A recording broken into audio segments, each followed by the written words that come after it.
Hello and welcome back. For today's episode, we'll be sitting down with Tre Dope, an artist out of Indianapolis with something to say. How does a boxer like Muhammad Ali get so confident before he even won his major fight? How does he go into the ring, handle business, and leave victorious? It's because he believed in himself and his abilities regardless of who didn't. Tre Dope is that artist.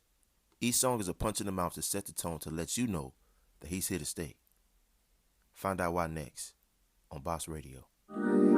Look, pass me the mic, you know I'm blazing like it's Def Jam. I'm killing all these rappers on my path to be a legend. I press record and let the liquid swords teach you a lesson. I'm never lesser than or equal to your bitches trying to rendezvous to tell the truth. I ain't fucking with it. Any nigga got a problem waiting for you, come and get it. On the Popeyes for that chicken and the green and spinach. Yeah. All the money in the bank, I'ma need all that. You say you stand for something, well nigga, this where you fall at. You say your niggas coming, they hear the drum and gon' fall back. Keep a couple K's, Keenan and Kill, you gon' get all that. Oh shit, here it go again. Trey motherfucking dope, you know what it is. I ain't fucking with no hoe, she don't swallow kids. I ain't fucking with these niggas cause they run their mouth. And every time they run it, I'm the one that they be talking about. But when I come around. So let's jump right into it.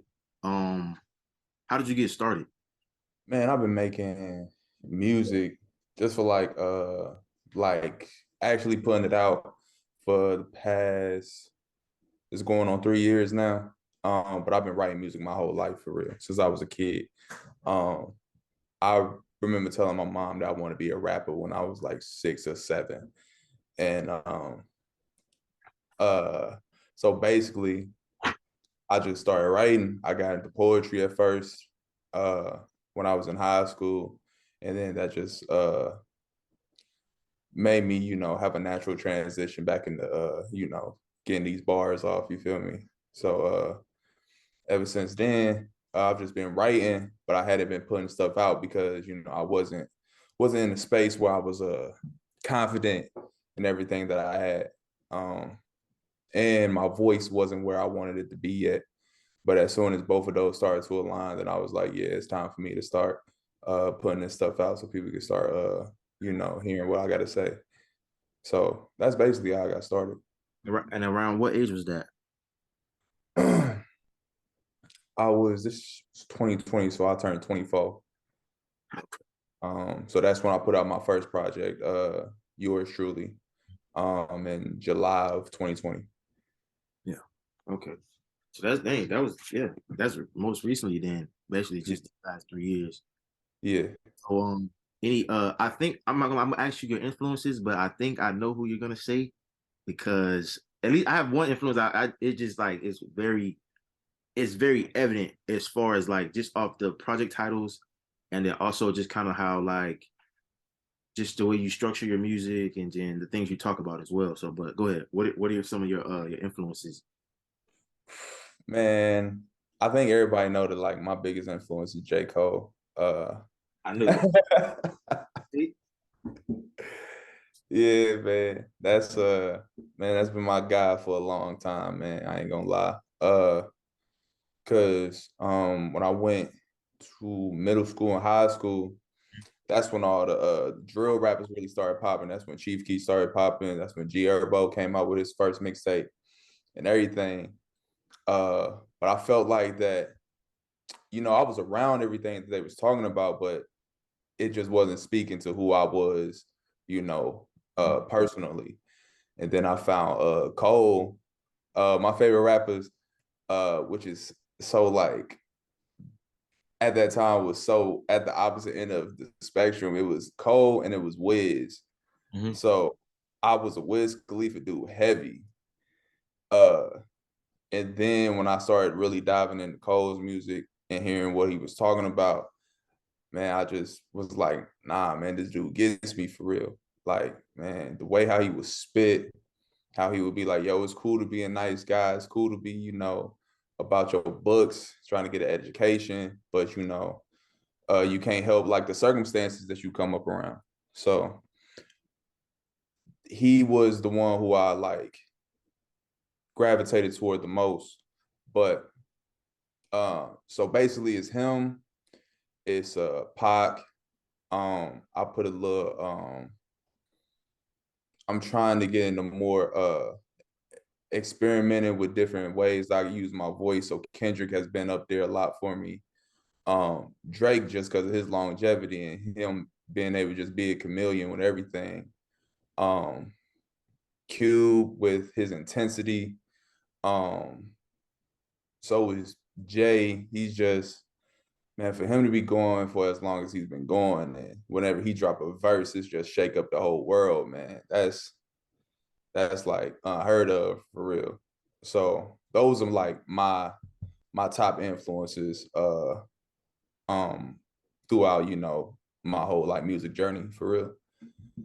Yeah, I figured, man.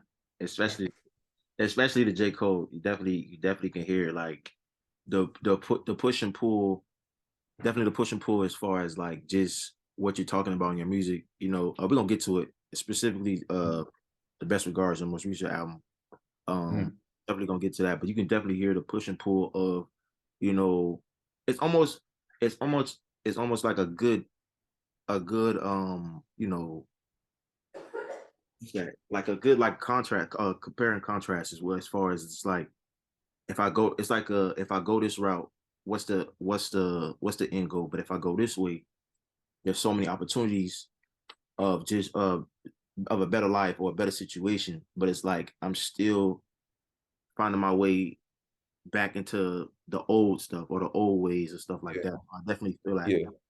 So um all right, so I have before we get into the the album and everything like that, I definitely want to talk about your creative process because one thing I do love outside of the music is definitely the beat selection.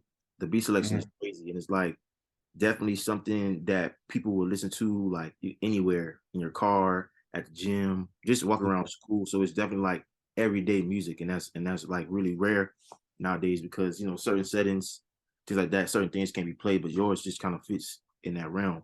So I definitely Mhm. want to talk about your creative process as far as just beat selection and how you go about just overall creating. Uh, a lot of times I'll start writing before I actually have the beat. Mhm. Um, so that's what allows me to really be able to pair the verses that I have written to any beat that's like given to me. Because a lot of the songs that I've came out with, I started writing them like I would say like 8, 7 years ago, and I just hadn't finished them. So a couple of them just need, some tweaks to make them more up to date. But I usually start writing first, and then when I hear a beat, I know what verse will go the best with the beat. Now when I go about choosing beats, um, I go with just try to see if it like make me feel something for real. Puts me in a mode for real. Gets me pulls out a certain emotion. Because that helps when I rap over it, people feel the emotion that I'm trying to go toward for real. So at first I was doing bunch of YouTube searches over beats and stuff, a free beat here, getting a lease beat. But I stopped. I'm trying to stop doing that. So that's why um my album, I think besides 2 beats, I own all of the beats. Mhm. Because I linked up with a producer here, named Casper Mercy. Um, we linked because he found my music, and he works at the studio that I go to. And I don't know, man. When we met, he just played me everything that he had, and it just worked with everything that I was going for. So I try to get beats made from him, or from anybody who really wants to rock with me for real. Because I had a bad situation where the first song on yours truly, called Don't Forget, I got that beat from YouTube. Mhm. Since it was my first project, I just used all YouTube beats. And then like a month later, my little sister sends me a song. It's from I think it was NLE Chopper, and it Oh, was the same beat as the first song on my project, and I was like, nah, this can't ever happen again. So that's what made me be like, you know what, man, I'm just gonna start, linking with people and making, beats that's catered and that's unique to me that nobody else can really have or nobody else can really find for real. Yeah. So yeah, so that's so now that's the process of how I go about making music now. Yeah. That's happened the whole like the beat, like you taking a beat and then hearing it on somebody else's thing. I heard that Yeah, I man. heard that story thousands of times, man. So you're not the only one, man. Yeah, matter of fact, I did a show um some months ago, and one of the dudes who was on the show, he had a beat that was on the same project that the NLE beat was on, and he performed his song to that beat, and I was like, yeah, that just solidified. I'm never doing this again, yo. Yeah. Those moments on the come up, man, definitely happen, man. Yeah. So so I think right now would be a good time to just go into the album. But I'm gonna before we do that, I definitely want to go into my personal favorites from Best Regards. I personally love I have like I have a couple on here that I really, really connected with and really, really liked. Stop Playing was one. Raheem, Cousin Tyler, and No Pain. Those are my personal favorites. Okay. So we're gonna Those are like some of those like my most personal for real. yeah, I can tell just off like how it's written. But we're gonna get to that. But Mm. just Best Regards, just take us through just like the process of the whole, just like because I have in your albums like those ones that have like the journal entry. Hmm. Just take us through like the process behind that real quick. Um, so the process of me creating that what I call my letter collection was really I created my first EP and I just didn't have a name for it. I just had 3 songs and I was trying to just put them out real quick. And so I was just me and my girl was just trying to figure out a name for it. And I remember Cole, he had this mixtape series called Truly Yours. Mhm. So it was just funny to me because she was like, what if you call it like if you want this like to be like your first letter to fans, what if you just call it like yours truly? And I was like, yeah, cool, because you know what, Cole had some mixtapes called Truly Yours, so I'm just flipping it backwards, you feel me? Mhm. So as soon as I put that out, I was like, all right, so what's the next one gonna be? I was like, all right, next one gonna be Sincerely. And then I was like, so I had Sincerely and Best Regards planned out as soon as I dropped Yours Truly. So from that moment, I knew Best Regards was gonna be the last one in that thing. Cause I think each project that I'll do it in like trilogies. Mhm. So Best Regards is the third and last one to the letters. I was thinking about doing a fourth one called With Love, but I don't know if that's gonna happen yet. But Best Regards just came about because I was like,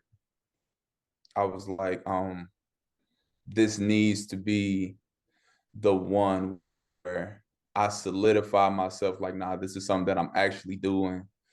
So now the production got to be up, my bars got to be up, the flows got to be up, my subject matter got to be up, like everything I was doing musically at that time was just building up to where this came to. Um, so I was going hard writing that project, and in the midst of me writing that project, my cousin, he got into a car accident, he died, and I just he was one of the first people to hit me about my music when I had first put it out, and we hadn't talked in a long time, but he would always support anything I did musically. So I was like, man, I gotta add this song on there. So really, that was the last song to be finished, but it was the first day that was the most streamed song that I had, which I was like, yeah, that's a great way to honor him. But yeah, so I just linked up with Casper, and said, yo, I need this beat, that beat, and this beat, because this is what I'm going for. I would tell him, yo, I need a beat with like intro, a fire sample, like switch it up in the middle, and then come back at the end. And he would be like, all right, yeah, I'll get it back to you in the next couple of days. And then he would get it back to me, and I'll be like, yep, that's the one. So everything making it just, just it was the easiest process that I had in making a project. And I think right now it's really between this project and this other project I had called Open Face, which is the most streamed and the well received by people that have listened to it. So yeah, the concept was just me, kind of like trying to come to fans and tell my story, like be as authentic as possible and give them like a glimpse at what I could do, as sincerely as I could, basically. I get you. Definitely. So let's go. Let's take a deep dive into Best Regards. So for the first song, OTG. Um, let's take us through OTG. All right, well, OTG, that's a nap thing. That basically means out the gate. You Mhm. feel me? Like I'm coming out the gate strong, and that's what I wanted people to know, because I had taken some time to finish the album. So people had been waiting for a long time, because I had only dropped No Pain as a single. And it was like the year before when I dropped it as a single. And I was telling people that it was the first single to the album. And so after I dropped it, people was like, yo, so when are we going to get the album? So I was like, all right, cool. So since I know people are anticipating it, the first lines got to be hard. Like, so that's why I started with, this is the return of the most dopest poet, the boy who went unnoticed. Now these people study quoting them. Like, I had to come out like that, like swinging, so that people could know, like, nah, yeah, I've been listening, I've been hearing you, and I'm gonna make sure that y'all not disappointed. So I was really trying to be like, on that song, trying to be as technical as I could as possible, especially since it's such a short song, a short intro. I was trying to be like, still have haymakers, but still be like as technical, like punching wise as I could, um, like trying to make sure that every single bar went with each other, every single um inflection in my voice hit off the beat, every single metaphor, simile that I had was as good as it could possibly be. Like my favorite one is haters constantly crossing my eyes, so I'm dotting their T's. And it's like stuff like that. Like Just those I just, those subtle jabs. Let's yeah, those subtle jabs that people might not know what it means at first, but when you catch it, it's like oh, okay, yeah. Like, man, like I don't know, man. That process of writing it was just real special, because sometimes I listen to it, I'll be like, what mode was I in and how do I get back to it sometimes? But I can um, definitely tell. I can definitely tell you was having a lot of fun. Just the whole album, yeah, just everything as far as just from top to bottom, just allowing like how you said, it's been some time since you dropped something. So it's basically just like that was like this album was just like the perfect time to just like really let people know like, yo, I've been away, but I've been working. So here's yeah, definitely feel that. yeah, And then we get to stop playing, bro. I ain't gonna lie, it was just like you was just like piling it on, letting people know, like, bro, like, they're gonna start playing with me. Let people know, like, Yeah. hey, and that's good. Like, that's like out the gate and stop playing. Those are two great starter like songs to an album because it's out the gate definitely gonna keep people locked in, and then it's like, damn, I want to hear something next. Oh, and then it's like, stop playing, come on. It's like, yeah, I gotta finish this. I gotta see what else you got to say. Yeah. Yeah. So Stop Playing was really it that came from like frustration because it's like every single time I get in a room with some rappers or something, Mhm. I'm always so like, lack of a better term, like professional. Like I know exactly what I'm finna say. Like if I need to record something, usually what I record, I do it in one take. Like I don't know if you've seen this, but I dropped a freestyle on my Instagram. It was over Chris Brown Call Me Every Day beat. And I did that verse in one take. And the dudes that was there, shout out to Blue, shout out to Looney, shout out to the Lab Indie. They was like, wow, bro, this might have been the quickest freestyle that we ever done, shot. I was like, what y'all mean? They was like, bro, we had a dude that was in here for 30 minutes just trying to get a quick 16 off. I was like, bro, ain't no way. And he was like, nah, so how long you been rapping for? I was like, I just started putting stuff out like two years ago. He was like, nah, bro, this sounds way too professional. Like, nah, bro, you can't say that for real. And I was like, I mean, that's just what it is. So when I hear people saying stuff like that to me, but then I see people who I know that I rap better than getting, more looks, more show placement, more playlist placements to me, it makes me be like, bro, stop playing with me, bro. Like, y'all can line them all up. I will out rap all of these dudes, and that's why I started like I've been playing the sideline for too long. My game is too strong. Like I know that I'm too much for people to handle for real. Like I've done songs with people and the songs don't come out because I don't wash them on their own song. Like it's crazy to me. But I'm just naturally just that competitive for real. So even though in some spaces I'll be nervous to rap sometimes, but I can't I can't go out no other way than swinging. You feel me? So that's why Stop Playing. It it was mad fun to write because it was like, yeah, I'm getting everything off my chest that I've been holding back for real. So yeah. Definitely felt that.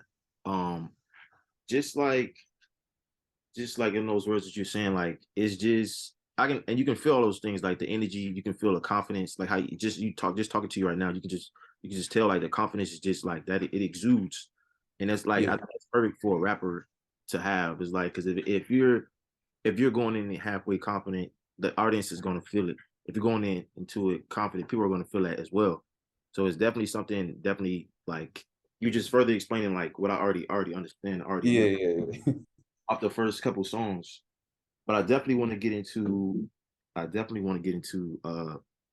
these last three. I mean, my last three of my personal favorites. Just like, but we're gonna start with Raheem. Definitely, Okay. definitely want to talk about that. I have here written down just you say like I don't know if it's maybe the chorus or the hook or the bridge. Mhm. You say something like it's like a little chant. I don't want to die young. I don't want to die young. Something Yeah. along those lines. Let's talk about like just not wanting to be the next Raheem. Like Yeah. let's do that because that's some deep stuff, man. And Yeah. I'm So be able to make the correlation. I mean, as far as like I also have like a whole connection thing. But mm, okay. So the reason why I called the song Raheem is because one, I had the chorus and I didn't know what name to put in there for real. So I was like, dang man, what name could go? And so I remembered, I don't know if one day I was watching Juice or something. Mm-hmm. And in my old apartment, well, in this one too, I got my Do the Right Thing poster hanging up. Mm-hmm. And it just clicked to me that Radio Raheem and Do the Right Thing got killed by the police. Mm-hmm. And then Raheem and Juice got killed by Tupac. Yep.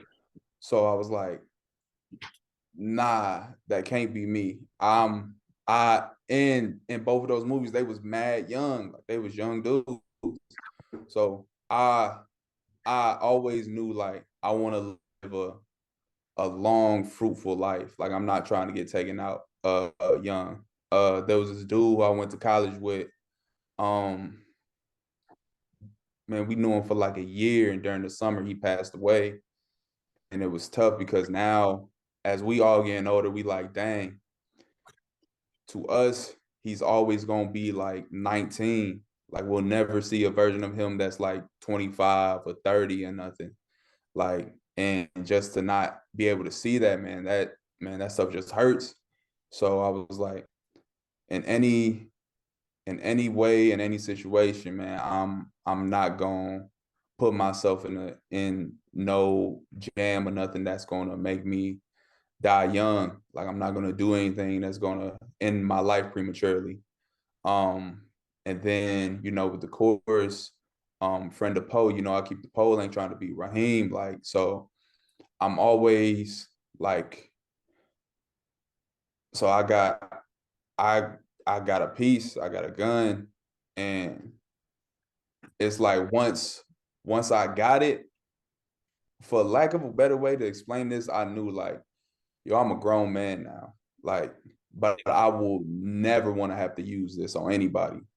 Like I will never want a situation to get to that point to where I will have to use this. But if it does get to that point, I'm gonna make sure that I go home to my family. So it's like it's kind of growing up and then realizing like the harsh reality of that, like, because like movies and rap, they always make it seem like, yeah, man, having a gun and doing all this stuff is like the coolest stuff. But man, if you was actually to put a gun to somebody and be in a situation where you might have to end somebody's life, like that's totally different than just watching it and being entertained by it. Mm-hmm. That's something that you got to live with for the rest of your life. So it's like that song just like, it's kind of letting people know like that power that you have is not something to be taken lightly. So yeah, I got a gun, but I'm never in no pictures with it. I'm never like just flashing it out for no reason, because I don't want that attention toward me. So that's why I move with, positivity and gracefulness, so that, I'll be here for as long as I can, for real. Because I already know a lot of young kids, especially my age, they not thinking like that for real. Because I know for a lot of time when I was younger, I just thought, I'm invincible. You feel me? Like, I got another day. Then when you start getting older and see people, the same age as you dying, that reality says like, you really don't ever really know. So it's basically that, like, I said it put things in perspective. Yeah. And I know that words can become reality. So that's why they said, Pac died when he was 25, because he would always talk about death and thinking about, somebody coming to kill him. So I'll figure, in my music, if things are, if words really do become reality, I'm going to say, nah, I don't want to die young. I'm going to say that repeatedly so that the universe can know, this one right here, he don't want to go yet. But when I come around, they be quiet like a church mouse. Brought it to your face, see what the word about. Simple conversation, we ain't gotta get our heads blown. Say that man a snake, why the fuck ain't his legs gone? Say that nigga stealing, why the fuck ain't his bread gone? Say that nigga stealing, why the fuck ain't his head gone? Saying gangster shit, but you an entertainer. That's why I don't believe the shit you saying. Nigga, please look, I'm a killer on these records, better come correct. Don't worry about it, sweetheart, this that fucking splat. That necklace ain't gon' keep me from your neck, bitch. Hit your favorite misses, then I move on to the next bitch. Ain't no competition, got no misses, yeah, I'm that good. Wrap him up the casket, same color as a backwood. Flame to his nose, light him up like a reindeer. We smoking on that insert, your favorite rapper name here. Even in slow-mo. No, I'm lapping niggas, right? No, if you see me in the booth, then that's a scary sign. My bank account miss a couple commas, I'ma get it right. I'm too busy spending on the flight and all the shit I like. I got money, so now the ladies call me cutie. Can't fuck if she ain't fucking with no Marvel movies. See my name on the track, you know that shit a doozy. Though forever, I'm forever groovy, nigga.